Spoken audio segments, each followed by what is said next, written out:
สบายดีทุกคนมื้อนี้ก็สิพาเบิ่งหันโมเดิร์น2สเต็ป2ห้องนอน1ห้องโถง1ระเบียงพื้นที่ก็ประมาณ7x8เมตรห้อง3เมตร5x4ลองไปเบิ่ง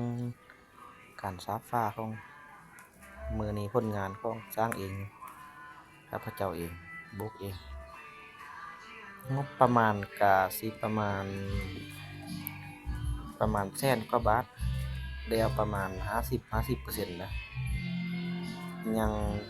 เอาดินเขายังบ่ทันแล้วปานใดแล้วก็ยังงานฉาบงานหรือว่างานบุก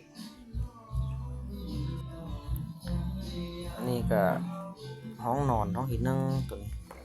ข้างกันก็ห้องนอนห้องที่2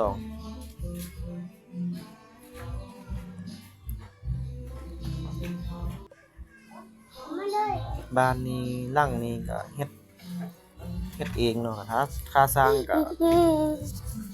บ่ฮู้ว่าสิเบิดปานใด